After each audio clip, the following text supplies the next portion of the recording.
Itai, you're always good with actionable pieces of advice. So let's get into takeaways and what our viewers can do today to improve their game. First of all, if you already use social media in a way or so, whether it's posting picture of your dog and whatever you're comfortable with, I would keep doing it anyway. Maybe in a different format, but I would keep doing whatever it is that you're doing if it makes you happy.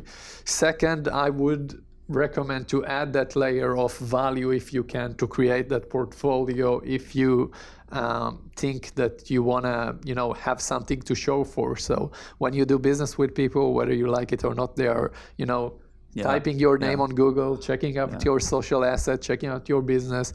It will help if they get to see you speak, if they get to see you interact, if they get to see your thought process. It could be beneficial. So go on. So my thought is, number one, I think it really matters for yourself to be self-aware of what you want this tool to do for you. So at the end of the day, social media is another tool.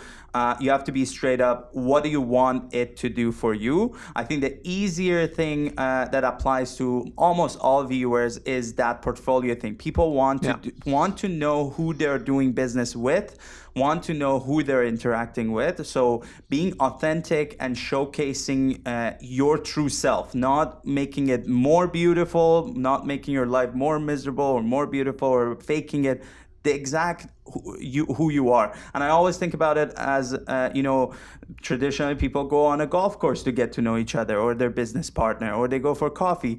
I want to bring that on digital. How can I portray that so people get to know the real me?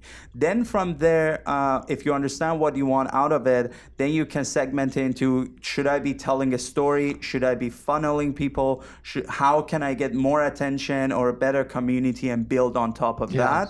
Also regarding that, there is no right way to do it. So not everyone is right to post a video of themselves. Some people are writers, so they should write. Exactly. Some people are more comfortable, talking to the camera, so they maybe should use that. Some people are good with audio, so maybe a podcast. So back to at the beginning of this podcast, when we said what is social media, people get caught up with the current version of social media, but bloggers back in 2000, that was a social media. So media itself, there are 4 types: audio, written, video, and pictures.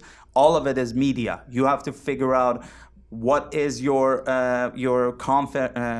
confidence level and pick that, and then what platform your actual audience live in, and then slowly, those are little details that I think Google can answer every single question. I think the bigger part is you becoming self-aware of what you want to do with it, what you want out of the whole thing, and get comfortable with it. And just to be practical, I would immediately start with Instagram and LinkedIn because they are the easiest to get into.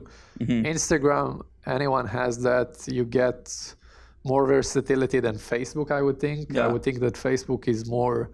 I don't really use Facebook, to be honest.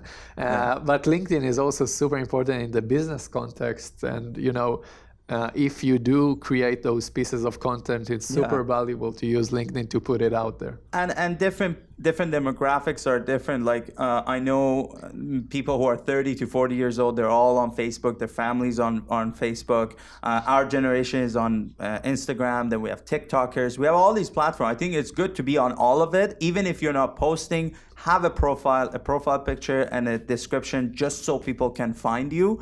And then in business, in cases that you and I give as an example, it's super helpful. When I reach out by email or anything, I like them to be able to go deeper to get to know me. They are doing it, right? They're doing it anyway. You don't have control, so exactly. it's better, you better have the content.